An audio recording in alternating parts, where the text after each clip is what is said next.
students, welcome to IMSC classes. Today we are going to start our first chapter of biology of standard 9th, that is the fundamental unit of life, that is cell. So why cell is called fundamental unit of life? Cell, it is the smallest single unit of any body. कि for example आप देखेंगे कि कोई भी बड़े से बड़ा structure हो, बड़े से बड़ी बिल्डिंग हो, बड़े से बड़ा कोई भी चीज़ है, कोई भी मटेरियल, कोई भी substance, it is made up of very tiny very small particles. बहुत छोटे छोटे सेल्स से, छोटे छोटे पार्टिकल से, छोटे छोटे एटम से मिलके ही बड़ी से बड़ी चीज़ या बड़े से बड़ा कोई भी सब्सटेंस बनता है। कि जैसे आप एक घर का एग्जांपल लें कि घर ईंटों से, उसके बाद सीमेंट, आयरन, इन सब से मिलके बनता है, बट जो उसकी बेसिक है that is it's smallest particle. कि उसका स्मॉलेस्ट पार्टिकल अगर छोटे छोटे पार्टिकल्स में वो डिग्रेड होना स्टार्ट कर दे तो उस बिल्डिंग को ख़त्म होने में टाइम नहीं लगेगा। So in the same manner cell is also the most important part of our body. कि एक सिंगल सेल आपकी बॉडी में यदि अनवांटेड ग्रो करने लगे, अनकंट्रोल्ड डिवीजन शो करे, then it will result in tumour. एक सिंगल सेल यदि किसी बैक्टीरिया वायरस से इन्फेक्ट हो जाए, then it may called result in deadly disease. तो इट मीन्स सेल का बहुत बड़ा, बहुत ज़्यादा रोल है हमारी बॉडी में। तो ये क्या है, इसकी हिस्ट्री क्या है, इसके बारे में हम पढ़ेंगे आज। So cell it is the basic structural and functional unit of life. कि हमारी जो सेल्स हैं वही पूरी बॉडी का फ्रेमवर्क तैयार करते हैं। कैसे कि जब कई सारे छोटे बड़े सेल्स कंबाइन हो जाते हैं देन दे फॉर्म टिश्यू, और कई सारे टिश्यू मिलते हैं तो ऑर्गन, और कई सारे ऑर्गन्स फॉर्म होते हैं, कंबाइन होते हैं और कंबाइनली वर्क करते हैं, दे फॉर्म ऑर्गन सिस्टम, और वही ऑर्गन सिस्टम मिलके हमारी बॉडी बनाता है। So what is the history of cell? कि सबसे पहले सेल को किसने देखा, कैसे उसकी डिस्कवरी हुई, अब ये जानते हैं। तो हिस्ट्री ऑफ सेल की यदि बात करें so first of all Robert Hooke नाम के साइंटिस्ट ने सबसे पहले सेल को इंट्रोड्यूस किया था। कि जब उन्होंने एक वुडन कॉक को अपने सेल्फ डिज़ाइन माइक्रोस्कोप से देखा, उन्होंने खुद वो माइक्रोस्कोप, सिंपल माइक्रोस्कोप तैयार किया था, और उन्होंने देखा तो उन्हें छोटे छोटे चैम्बर्स, छोटे छोटे रूम जैसे दिखाई दिए उसमें। So he called it as cell. और उन्होंने ये टर्म, ये जो डिस्कवरी की थी, इट वॉज इन 1665 में सबसे पहले रॉबर्ट हुक नाम के साइंटिस्ट ने सेल को डिस्कवर किया। उसके बाद एक और साइंटिस्ट आए, that is Anton von Leeuwenhoek. Anton von Leeuwenhoek ने 1678 में एक कंपाउंड माइक्रोस्कोप के थ्रू कई सारे cells, human sperm, frog sperm और भी कई सारे ऐसे सेल्स देखे अपने माइक्रोस्कोप के थ्रू, और उन्होंने भी उसको कॉइन किया, उन्होंने भी इसकी डिस्कवरी की। और then two scientist came in existence, that is Schleiden and श्वान।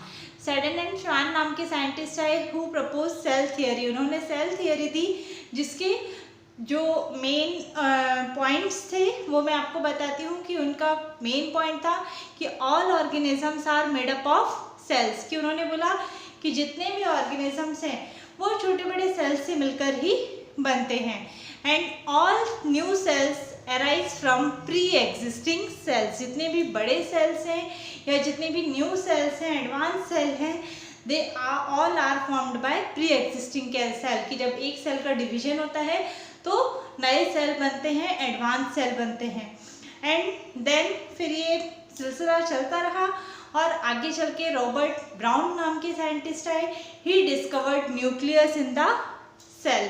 उन्होंने बताया कि भाई सेल में एक और इम्पॉर्टेंट कंपोनेंट प्रेजेंट होता है, that is nucleus, and it is present in the centre of the cell. उसके बाद जे परकिंशी नाम के साइंटिस्ट आए, उन्होंने सबसे पहले प्रोटोप्लाज्म की टर्म को यूज़ किया, and he described about protoplasm. So that is all about the history of cell. की कब किसने किस चीज़ की डिस्कवरी की।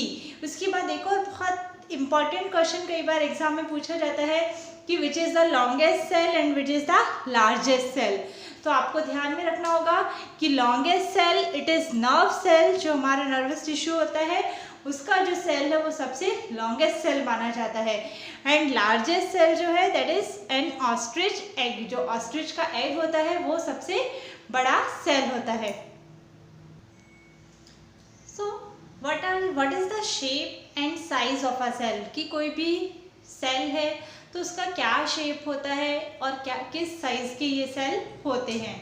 तो cell they are of variable shapes, ऐसा कोई फिक्स शेप नहीं है सेल का, वो किसी भी शेप के हो सकते हैं। फॉर एग्जांपल ओवल भी हो सकता है, पॉलीगोनल, स्फेरिकल, सिलेंड्रिकल, स्पिंडल, अलग अलग तरीके दे में भी ब्रांच्ड और अनब्रांच्ड। कि हमारी बॉडी में ही देखें अलग अलग ऑर्गन्स में अलग अलग टिश्यूज जो फॉर्म होते हैं वो अलग अलग टाइप के सेल्स मिलके बनाते हैं। कहीं के कुछ हमारे जो ब्लड सेल्स हैं they are oval in shape, कुछ जो नर्व सेल है it is spindle in shape. तो ऐसे अलग अलग जगह पे अलग अलग सेल्स फॉर्म होते हैं जो अलग अलग शेप के होते हैं। It means cell do not have any fix shape, उनका कोई फिक्स शेप नहीं होता, वो किसी भी शेप के हो सकते हैं। अब उसके बाद उनका साइज क्या होता है, तो उनका साइज की जो सेल है, जो स्मॉलेस्ट सेल है it is very small in size and it can not B viewed through a naked eyes. की जितने भी यूनिसेलुलर ऑर्गेनिजम्स होते हैं वो सिंगल सेल से मिलके बने होते हैं और उनकी सेल साइज इतना छोटा होता है कि इनको हम माइक्रोस्कोप के बिना नहीं देख सकते। तो इट मीन्स सेल का जो साइज है वो 0.2 माइक्रोमीटर से लेके it ranges up to 18 centimetre. सबसे जो छोटा सेल है वो बैक्टीरिया का होता है, बैक्टीरियल सेल। और सबसे बड़ा जो सेल है जो अभी मैंने आपको बताया था कि largest cell it is of ostrich egg and its size is 18 centimetre. 18 centimetre होता है उसका साइज। अब ऑर्गेनिजम्स को दो क्लास में क्लासिफाई किया गया है based on presence of number of cells, की वो कितने सेल से मिलके बने हैं उस बेसिस पे ऑर्गेनिजम्स को दो क्लास में बांटा गया है, that is unicellular and multicellular. Uni means single and multi means many. तो इट मीन्स यूनिसेलुलर ऑर्गेनिजम्स किन्हें कहा जाता है कि those organisms which are made up of single cell. ऐसे ऑर्गेनिज्म जो सिंगल सेल से बने हुए हैं they are known as unicellular organisms, जबकि ऐसे organisms which are made up of many cells are known as multicellular organisms. फिर उसके बाद जो यूनिसेलुलर ऑर्गेनिज्म होते हैं they have simple type of body structure, बहुत सिंपल बॉडी स्ट्रक्चर होता है, जबकि जो मल्टी सेलुलर ऑर्गेनिजम्स होते हैं they have complex body structure. उसके साथ ही unicellular organisms they have short life span, उनका जो लाइफ ड्यूरेशन है, लाइफ साइकिल है वो बहुत शॉर्ट होती है, बहुत कम टाइम तक ही वो जिंदा रहते हैं, उसके बाद उनकी डेथ हो जाती है या वो बहुत कम टाइम तक ही एग्जिस्ट करते हैं। या उसके बाद multi cellular organism they have long life, की उनका जो लाइफ ड्यूरेशन है वो ज़्यादा होता है। उसके बाद यूनिसेलुलर ऑर्गेनिज्म, इनमें कोई डिवीजन ऑफ लेबर नहीं होता, मींस उनमें कोई स्पेशल सेल ऑर्गेनल्स, कोई organ system, well defined organ system नहीं होता है।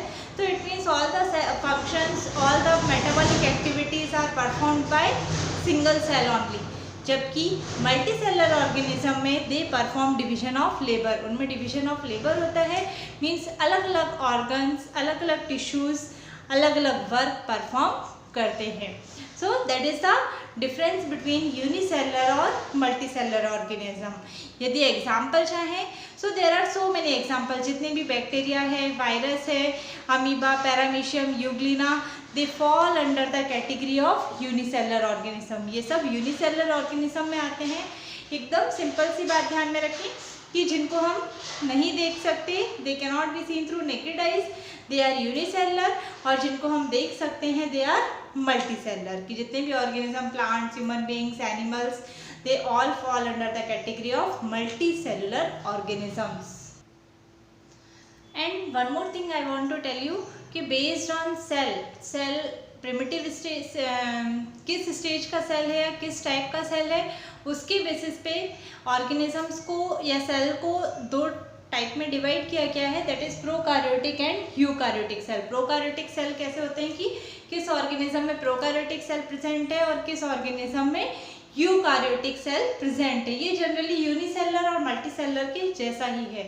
तो जो प्रोकार्योटिक सेल है that is primitive type of cell, कि जो जब ओरिजिन हुआ था सेल का या लाइफ का एग्जिस्टेंस हुआ था, तो जो न्यू सेल्स होते हैं they are called as prokaryotic cell और प्रिमिटिव टाइप ऑफ सेल, जबकि eukaryotic cell they are known as advance cell.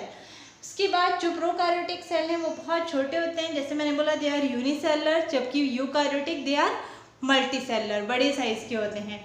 उसके बाद प्रोकार्योटिक सेल इनमें न्यूक्लियस एब्सेंट होता है, न्यूक्लियस इसमें प्रेजेंट नहीं होता है, और जो यूकार्योटिक सेल है in that nucleus is present. उसके बाद जो प्रोकार्योटिक सेल्स हैं इनमें मेम्ब्रेन बाउंड ऑर्गेनेलीज एब्सेंट होती हैं। मेम्ब्रेन बाउंड ऑर्गेनेलीज कौन सी होती हैं? जितने भी endoplasmic reticulum, mitochondria, ribosome, vacuoles, they all are membrane bound organelles. तो ये सारी इसमें प्रेजेंट नहीं होती हैं, जबकि जो यूकार्योटिक सेल्स हैं इनमें ये ऑर्गेनेल्स प्रेजेंट होते हैं। So that is the difference between prokaryotic and eukaryotic cell. So I hope you have understood up to here.